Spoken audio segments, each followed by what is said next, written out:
OpenAI has definitely pioneered the frontier of AI and LLMs. The ironic part of this is they had a mission to make AI open source and be a non-profit. And this company decided to open source their models. The next question is, then what do you do? I think the seed is there, the motivation is there, the trigger is there, but the do what part is not very clear. So the pitch deck that I had to read probably have 10% of overlap of what I'm doing right now with Brown AI. And there's many reasons to it. There's a choice I make intentionally, and there's consequence I live with because there's no other choice. I suppose we should begin with your background to some extent. You've had some leadership positions in significant globally recognized companies.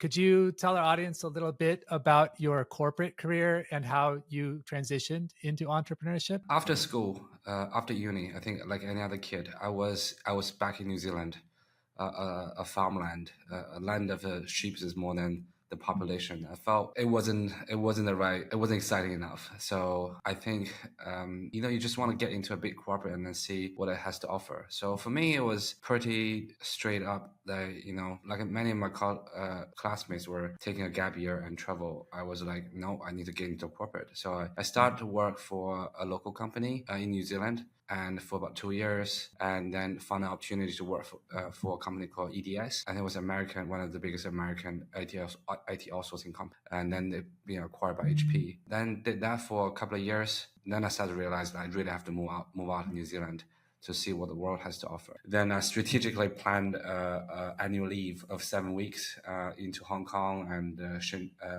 Shanghai. Lucky enough, within that period, I got a job with British Telecom. And then tried really hard. Also, made a few screw ups, but luckily, there was more learning than damage. Then got high hunted to Orange, part of French Telecom, managing a team of project managers for APAC. Again, they just wanted more, right? So then at the time I was like, that's like already maybe 10 years, which I already feel a bit sick. Maybe not 10, maybe close to 10. Then I wanted to just go to a small company to do more things, more sort of decision-making position. And that got a job with a company called Bluefish, and it was a boutique UK consulting firm. But as I've signed up my contract, they told me, "Oh, it's not us signing you, into this contract." I said, "Why?" Well, we're just being acquired by Vodafone. I said, "No way!" Again, just back into the corporate. And then being with them for 6 years, that was probably among all the Western companies that I've been worked for, that was probably the most interesting 6 years. Head up innovation, head up consulting, build a whole consulting practice in Asia from scratch. Coming from an outsider where they see us a bit like, like you're blue, we are red, because we are acquired into the company. And then we kind of naturally inherited a lot of startup DNAs. That wasn't really a culture fit for the company at the time. Anyway, I enjoyed the time. And then 2020, Huawei came, as you know, like a massive Chinese company. I think for me, that was a very interesting decision because 2020, there was a lot of scrutiny against the company. There was a lot of tension, not as much as today between China and the US. And I had, in my entire career, with the Western companies, I was like, I don't really understand why this has to happen, where the technology should be, borderless, and it's more about innovation for the greater good. And there wasn't enough evidence for me, at least, to see that the acquisition was correct. So I joined them, and then that was 50% the reason. Obviously, the opportunity was good because they launched Huawei Cloud in 2019, and if you look at Huawei as an organization, it's like at the time it was 138 billion US revenue, like 3 times bigger than Vodafone, and Vodafone was the second largest mobile company in the world. And I felt, wow, like if they have a 3 business group, one for enterprise, one for telco, one for consumer, average around 40 billion to 50 billion. And they're launching cloud as a 4th. And I couldn't see any better opportunity to build something in the billions with a larger organization, which is also a Chinese company, which I never had the experience with. So yeah, so joined them. And that has been, it's like going to an elevator. Like you've been you're on foot to climb up the ladders, right? On stairs from, I would say, the first 10, 12 years is like get up to level 10. on foot. 4 years with Huawei was literally a speed average was all the way up to 100. And the reason is like it was a new business. They don't really know how to do the stuff that they want to do overseas for the cloud and for the startup ecosystem. So I was in charge to build up the startup ecosystem for Huawei APAC to start with. We started in Singapore, expanded into Malaysia, Hong Kong, Indonesia, and Thailand. The entire thing become a global operation across like 3 different continents. Over a few thousand startups applied, and it's just been growing year on year. 450 year one, 850 year two, 1,500 year three, and it goes on. So I think that elevation in terms of exposure and the conversation that you have between the founders versus the CEOs of a large company is very different. It's very dynamic. There's a lot of hands-on stuff. You're working with government agencies who are in charge of ecosystem. That's not something I had experience with. So yeah, that was a really, really great experience. Obviously not without its challenge and everything else. I think at the end of the day, corporate has its own sort of cadence and culture, and Huawei by far is the most unique corporate that I've ever worked by culture and by the way they operate. You mentioned you worked for a few Western companies before transitioning to Huawei. Could you highlight for our global audience what some of the top level differences are working for a Chinese company versus working for a French, British, or Western company? That's a great question. I think the Western culture is similar in its nature. I mean, being political correct, I'm not saying one is democratic, one is not, but it has this Western management culture built up for years, right? So for me, whether it's a US company or the British company or French company, you don't really feel that difference. The Chinese company, I guess if you start from China and build your way up, you also get used to it. But I'm Chinese by birth, and then I'm never really worked in China after school. So I see the difference. And I think it probably comes down to the culture difference. Number one, the Chinese culture is a little bit more like a group decision. The leaders make the decision. The subordinates tend to be on the consent mode more.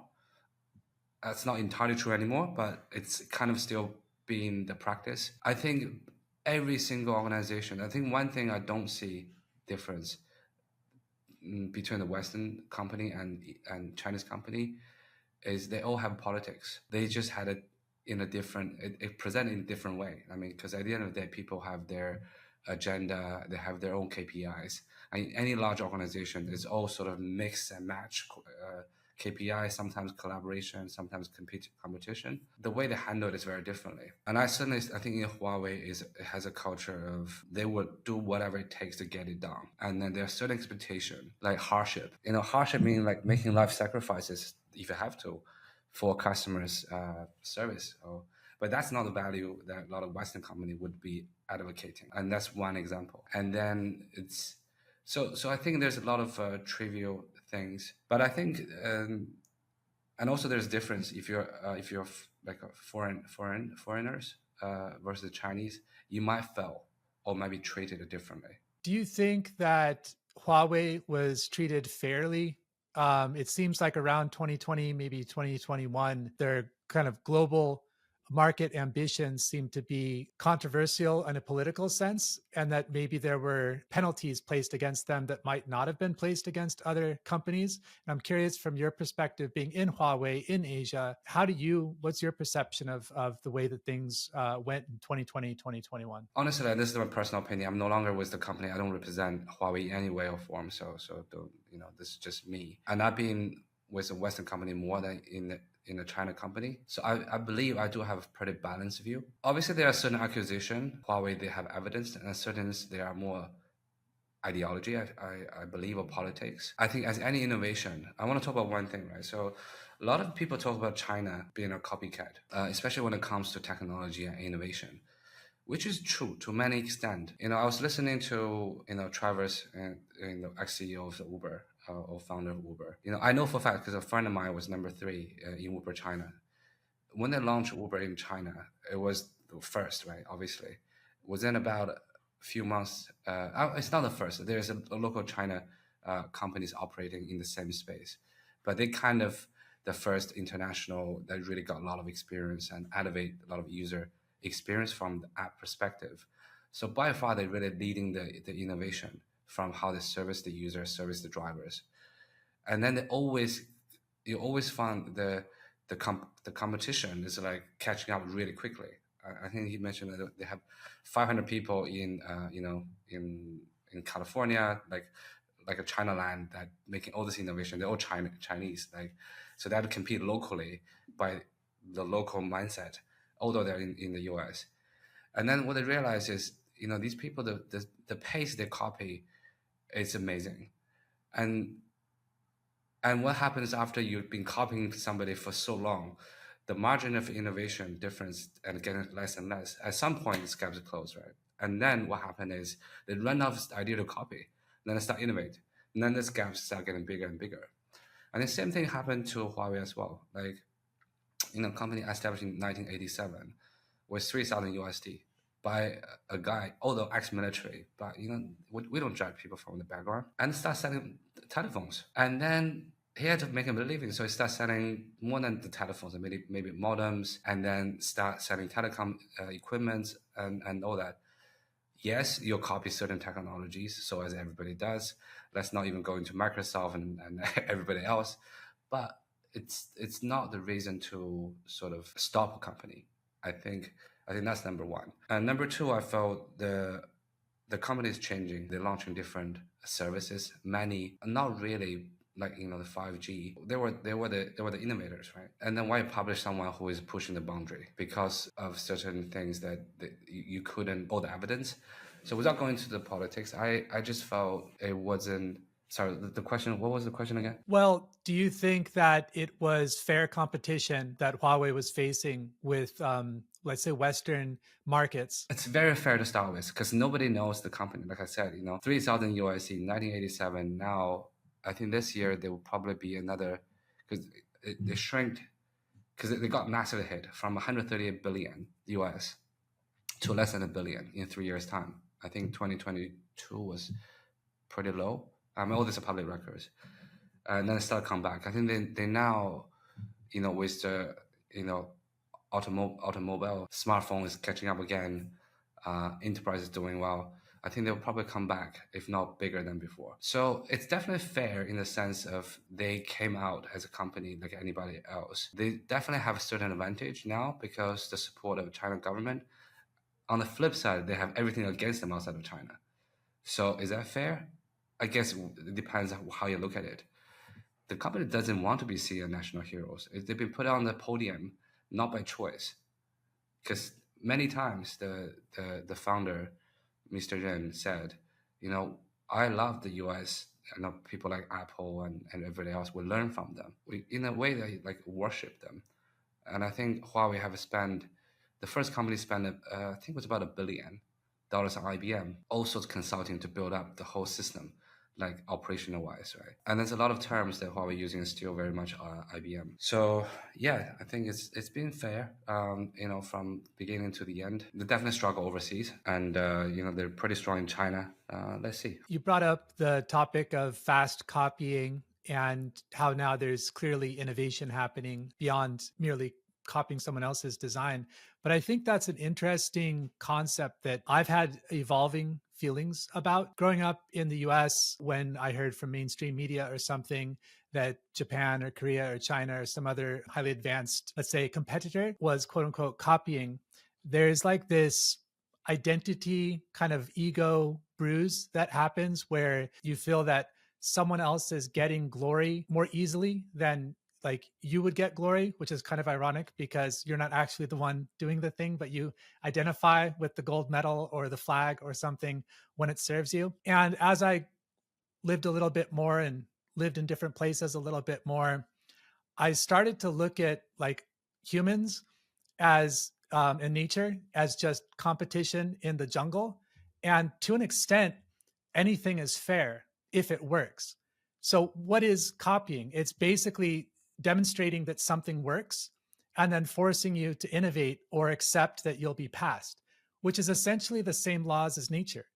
So in a way, I think there's a desire to relax or at least conserve energy, and a desire to like save status. So let's say you're an Olympic athlete and you're racing or practicing to race for a gold medal. After you win your gold medal, and this would be getting a patent or something like that, you want to relax, you want to rest, you want to get as many ad or sponsorship deals as you can, or royalties or residuals from your patent. And then to have someone that's right there, like right away, it's like, oh, I can't relax for a year. I can relax maybe for one day, 1 minute. So I think if you zoom out, it's actually a value add. And also, like you brought up, what you mentioned, we're all kind of copying anyway. Like I didn't invent English that I'm speaking to you with now. I didn't invent like the clothing that I'm wearing. I mean, there's so many different ways. And then when you get into like high tech or any kind of large development, like an airplane or what have you, it's kind of borderless anyway. You have, researchers and scientists from China and France and all over coming together. And it's not really like any nation state or ideology or religion or whatever has a monopoly on life or creativity. So it's more, I think, an ego sort of relationship. I'm curious what your thoughts are on that. Well, firstly, I think I think any acquisition without science behind it is opinion. So I would say it's not like you have a golden standard to say right or well. No, I mean obviously where there's copyright, so you should. I mean, so let me retract. So there's the copyright, there's IP, then you shouldn't by default to copy. That's when you infringe people's IP if there is clear evidence. But if you say I am doing something just like you, and then you say I'm copying you, then it becomes your opinion. And then if the way I do it is better than you, then it becomes innovation. And if that innovation drives more value for the customer, it certainly is a good thing. So that's my simple view at this. Like, does it create value or better value for the same group of people?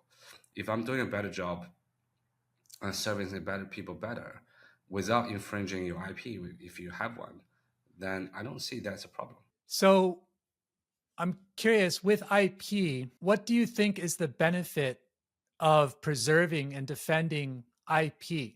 Do you think that it incentivizes people to try hard at the chance that they might get a patent and then Yeah, yeah. That's an excellent question. I mean, lots of people fighting for it, fighting against it. Lots of people take a very different mentality at it. Like, I welcome you copying us. Like, Elon Musk is a great example. He just open source the whole Tesla code. I say, well, so the way you keep your competitive advantage is by this pace of your innovation, not by how rigid you stay on innovation and keep people away from getting to this secret sauce, right? So I think personally, I felt that is better approach. By the way, your IP always has a timestamp as well. So I'll keep it simple. I think that's my sense. Obviously, lots of people invest a lot of time and effort to get somewhere in the medical field. Look, I mean, right now the hottest topic around the world is this deep seek trump the whole world, say that I'm doing everything the same but at 600%, like a fraction of your cost, OpenAI. And what happened now, like Alibaba like launched their own model like a week later.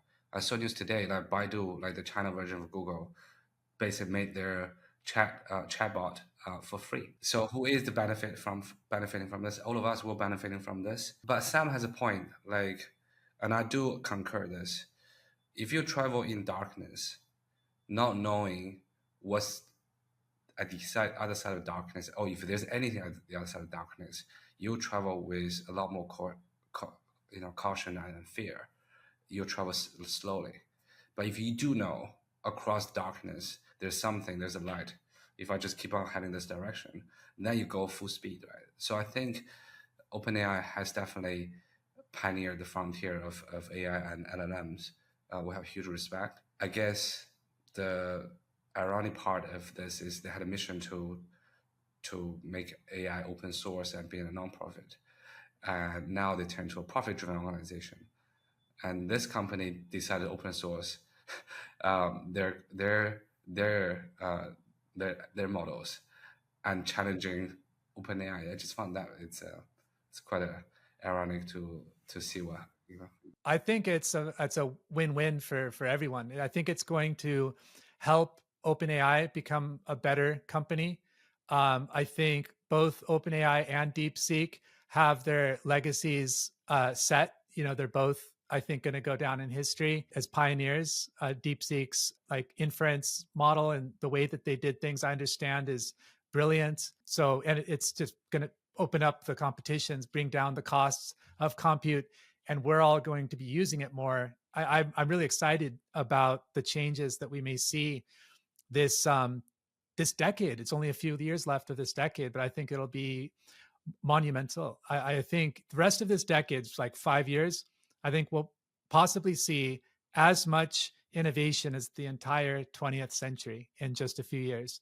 Yeah, yeah, yeah, 100% agree. So I'd like to, at this point, talk about your pivot then from a sounds like a very successful, very respectable corporate career into starting Ground AI and entrepreneurship. What led to you leaving that supposed security of corporate life and going on the entrepreneur path? The idea of being an entrepreneur is deeply seated from the family. I think family inheritance. My dad, i.e., being entrepreneur, obviously in the traditional brick and mortar business, running a restaurant, and then grow that to a hospitality group. The question becomes, when do you let that seed grow and decide to do something with it? So I think the thought is always there. The motivation is, I always remember the school, like I'm at graduation ceremony back in New Zealand. I think our faculty had said about life, biggest risk in life is not taking any risk. I think that struck me profoundly while I was queuing off the stage and going up, collecting my certification, all that. And I always think about this, like, I know there's a seed. If I never let it out, what would it be if I'm on deathbed? Obviously, it will be regrets. So I think that was the main motivation. The next question will be the trigger. So what is the trigger to let go? So I think the last 4 years of experience in Huawei, mostly being advocating startups and advising them, investing in them, working along with them, made you see what you didn't see. Basically, you start to understand the SOP of what it takes to build a company. Then really, like, the next question is, then what do you do? Like, do what? So I think at Ground AI, to be completely honest, I think the seed is there, the motivation is there, the trigger is there, but the do what part is not very clear. So the pitch deck that I had to raise my angel round is probably have 10% of overlap of what I'm doing right now with Ground AI, and there's many reasons to it. There's a choice I make intentionally, and there's consequence I live with because there's no other choice. So I think that kind of pushed me to be very humbled, be a lot more down to earth, to a point, like, say if you're a guy just rise up to 100, then you decide to jump, and then you jump off, you lost everything, your spotlights, your job security, your comfort. You kind of know, but you haven't done it. Therefore, you don't know how it felt. And this jump from the 100 smashed into a floor or on Earth, actually going under the Earth because the impact is so big, the velocity is so fast, then it was like a huge transition. But you end up seeing something different. You end up seeing another micro ecosystem underneath the Earth.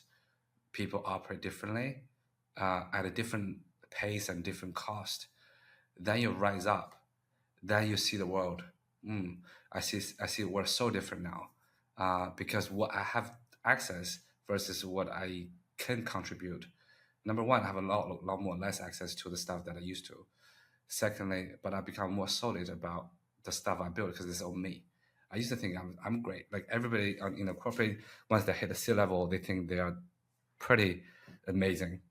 And it's true, like, because, let's face it, right? How many C-levels can you be if you work for a company of hundreds and thousands? So it is definitely not no small feat. But by far and large, right, I feel the success of what you build in the organization is still to the credit of organization. In a very few individual, I would say in a company is indispensable. So to that, if you build your own company, that's all to you. You know, you're yeah. So you suffer, you push, and you win. There's no safety net. You weight everything on your shoulder, and then you push forward. Could you define audience led growth and how it differs from product led strategies? Yeah, yeah.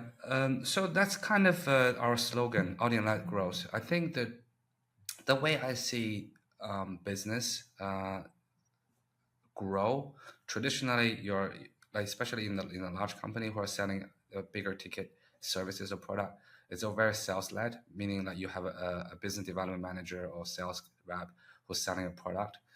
They building a pipeline and they close your pipelines. Then the company will grow as you close more deals. Then the SaaS wave came in, I think, in early 2000. Then it become product-led growth because you can do you can do something very niche at in scale by just focusing on the product. So you don't need to have a sales rep. You just later focus on building a great product. And that has been the engine for a lot of tech companies, even until now. And what's happening now is people saying the SaaS business is dying.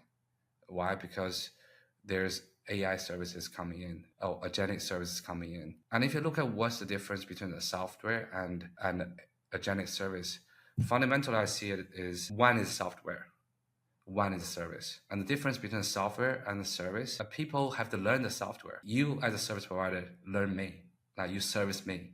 That's why agentic services sound so attractive because it's much more intuitively designed to work for us, which is why this AI agentic service is catching everyone's attention. But on this note, everyone is different. So you could imagine today, if you to build the same product as opposed to 2020, you would do it in one tenth of the speed or one tenth the price because with the models, everyone becomes a 10x whatever, right? But your customer, the amount of customers is still the same. Right? You still have this 100,000 or tens of thousands customers.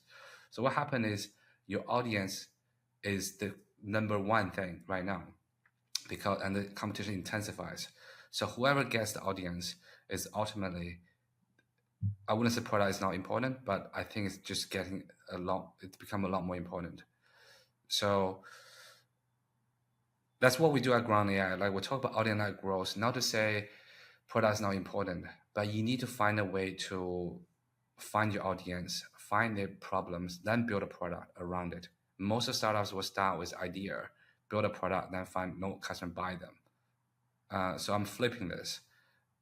Find your audience, find their problem, then build a product. And then they will buy it. What are some of the top mistakes that businesses make when trying to expand into Asia? I guess Western businesses trying to expand into Asia, because you've seen kind of both sides. Oh yeah.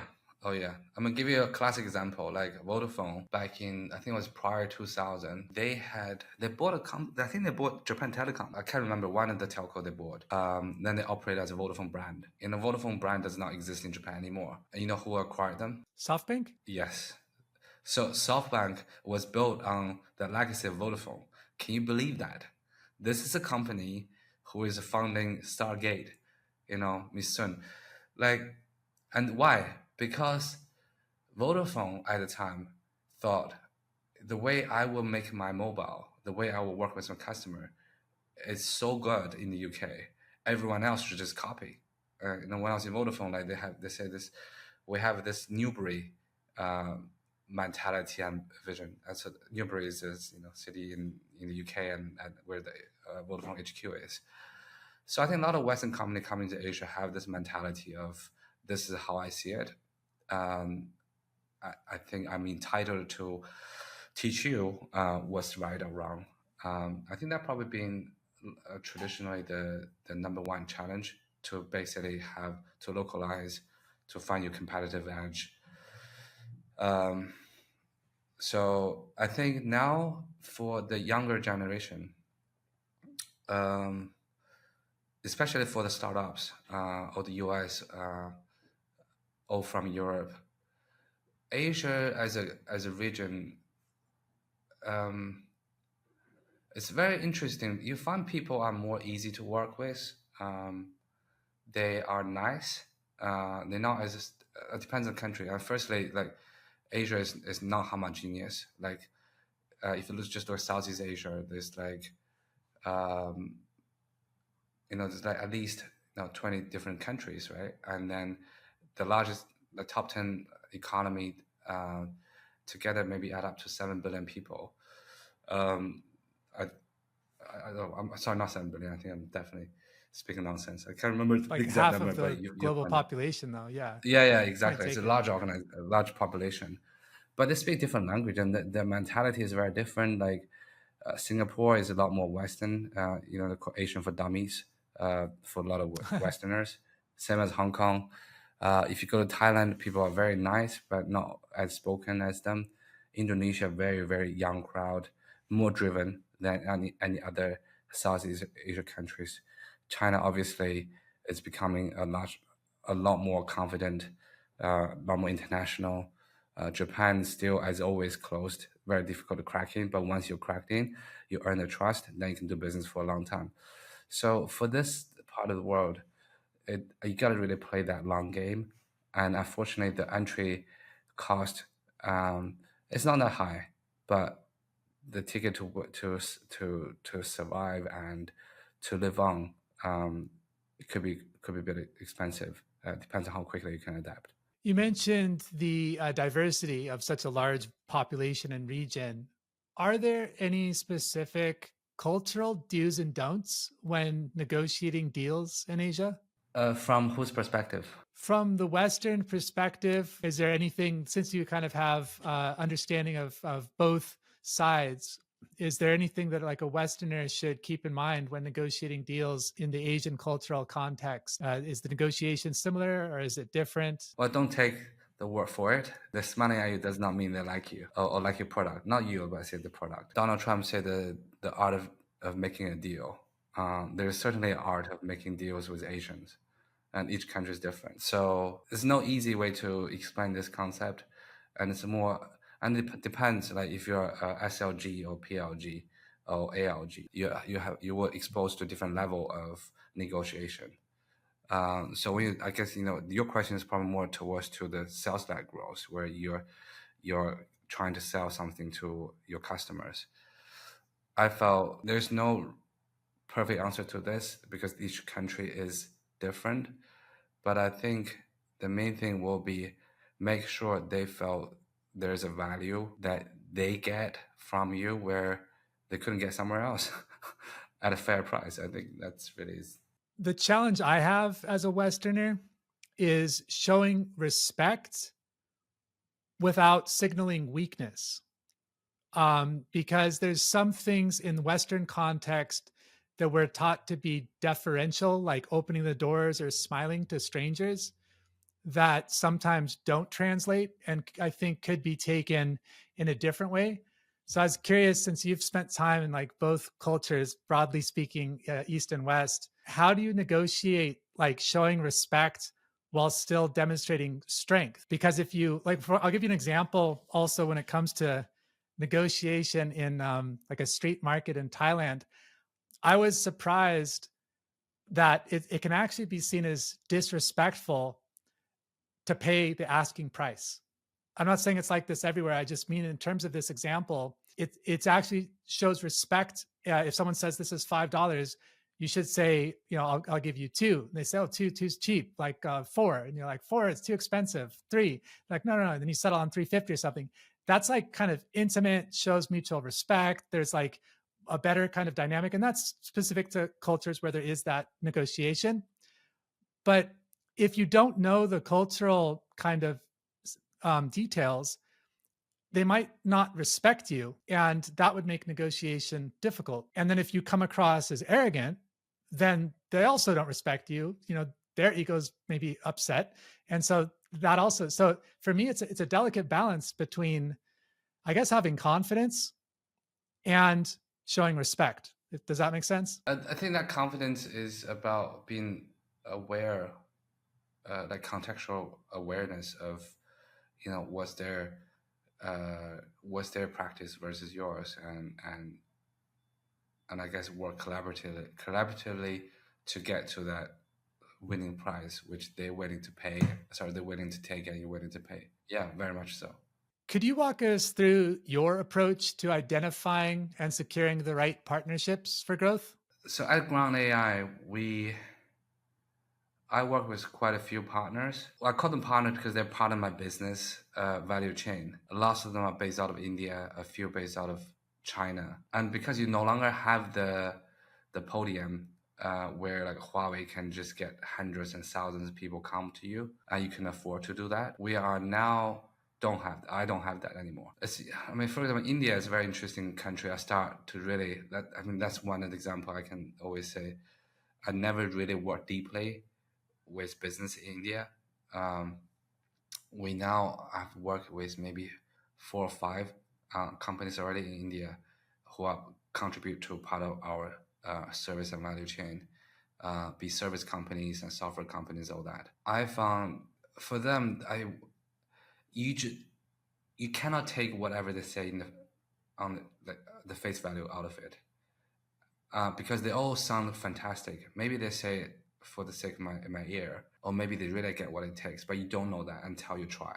So I think the way right now for me is find out, like, I'm open to work with a lot of partners, but I'm trying to figure out what is the most efficient way of understand and verify if they have what it takes to create value for me as well as for themselves. And you have to allow certain room for error because they tend to overpromise. So you got to see, is that because the lack of trying, or is it just because they were too bluffing? And then you look at what I have, because at the end of the day, what you ask can go with what you can pay for. So for me, like, the way I would identify a partner is, number one, have some understanding, like do your own research, work with them, find a way to give them a bit of space, and then adjust. And if they are truly a partner, then time will tell. And we don't really have a lot of time, so it's normally like within a month or two you will know, and then you make a decision to move on. For the ones who stay, like we are now 7 months. A lot of partners, like at least 2 of them, been with us for 6 months, and then you have your up and downs. And sometimes you just have to. Sometimes you play the hard game, like you got really pissed off. Yesterday I got really pissed off, and you just have to tell them, look, this is not. Like, I'm giving my heart and soul in this business. I see you as a partner. If you're not coming to the other on par, then why are we doing this together? Because I certainly don't have a longevity if I don't make living out of this, and same to you. And then they will respect you. They will say, okay, we'll adjust, and you're giving them a bit of room, and they will adjust. Yeah, now it's like the speed is the number one thing to keep us going. Yeah, because you're kind of doing something new, and you don't know if it works. So the less cost, the more effectively you can verify what you're doing. Is that kind of winning formula to create a success edge. And what is on the horizon for Ground AI? What is it that you're looking to do this year in 2025? So there are 3 parts of my business. We start with launching a content business. So AI Business Asia is a fastest growing content platform, which we publish a lot of articles. We have our own newsletters, and it's very focused on using AI to solve business problems. Now we'll talk about AI models, AI apps, and having certain AI courses. And a lot to do is around how the growth techniques, how do you find your audience? How do you improve your conversion rate? So it's very growth centric. and with deep understanding of AI. So that's the first part. And then based on that, then we'll start offering services to help. And we're very B2B focused, like B2B SaaS company to go beyond the home market, whether from China or from US or from Indonesia or Singapore, go beyond. And then the last one is this platform that we have developed to deliver that growth. So right now it's quite service led, and the reason I like that is firstly we already have audience, so we have like 10,000 business subscribers that can buy into, like, could be our potential clients, and secondly our service arm is quite tailored to B2B SaaS companies, and a lot of B2B SaaS companies, and then for their growth, and growth is such a big term, right? And you couldn't say I'm 100% responsible for your growth, because it's just going to make you nuts. So we're very focused at sales and marketing, but how do you? The question is, like, if you know where the audience is, right? So if I'm a company selling to, like, my average ticket size is 10K, then you versus 100, your audience is very different. So we now, for example, focus on LinkedIn to help our customers to find their clients. So how do you get the people to buy in to your brand or buy into your product? LinkedIn have a very different character than Twitter and then Reddit. You kind of need more higher profile, like a bit more professional. Then the way you tell the world, tell your story, tell your product story, it's very different than the way you're telling that story on X. So X is a bit more relaxed. And then if you move on to another platform like Reddit, you don't even need a profile, because it's all about the contents that you talk about. So we understand that deeply. And then it's about helping the client to create the best story to resonate with the audience at a different platform. And I think and that's not rocket science. I think anybody spend enough time to understand social media would say, I get it. So where's the key differentiator?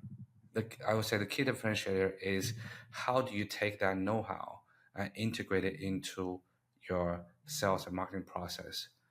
So, we talk about like CRM integration. People using different tools, be HubSpot, be Apollo. You'll always find there is a gap. And this is where, for example, Apollo is a great marketing tool or sales automation, outbound outreach. And then the strengths could be they have a lot of data points, but they don't have a lot of data points in Asia as much as they're in the US. Certainly the way it works in terms of workflow does not work for my business, because, for example, if I'm a small SaaS company versus a big SaaS company, my entire sales approach is different. You know what I mean? Like, I need to go find people who are spending $50 versus $500,000 is very different. So, we have to create account-based marketing for large organization, which is more about penetration of large accounts, percentage by percentage, than getting leads, hundreds and thousands and tens of thousands. And all of that, no software can does it today. I wrote an article about why all AI SaaS software charges $20 a month. It's because it only worth $20. The only reason it worth only $20 because the value it creates is only worth $20. Things like ChatGPT and Perplexity, obviously the value is getting bigger. So they launched deep search, so they could charge $200. But that's also because they're getting more sophisticated. So what I'm saying is, at a workflow level, they still need a lot of service triage to make the software works. And that's why we're building this service arm to help our solution to be better fit, instead of being you fitting our solution. I think that's one of the key trends I see, which is the transition of software as a service to service as in software. So you basically build a service which translates into a workflow. Now you productize the workflow. In that process, the benefit will be you can demand for higher revenue, much deeper understanding at workflow level. Then it's about building that workflow into a product, better the product to make it more scalable. So, for entrepreneurs, solopreneurs, business owners that want to work with you, where should they go? You've got a great newsletter that I'm subscribed to, and they can go to aibusinessasia.beehive.com. Is there anywhere else that people can go to connect with you or to sign up? Yeah, I mean, we have aibusinessasia.com, so they can go to or Google AI Business Asia. On our homepage, you can subscribe to our newsletter, subscribe to my podcast channels. There's a list of services. We're about to launch our product publicly in March. Right now, we use it for ourselves. We use it for our clients, like under the beta version. So I'm expecting to launch that product, the automation tool and platform, in March. You can always find me on LinkedIn, search my name, Leo Jiang. And we are, again, like very small company, like size of, we just hired 3 full-time in India yesterday. So growing, and love to be part of your growth journey. Excellent. Well, it's been a real pleasure speaking with you today, and I look forward to keeping in touch and comparing notes in 2026. Yeah. Hopefully we will be in a much bigger podium. Great. Thanks, Leo. No problem.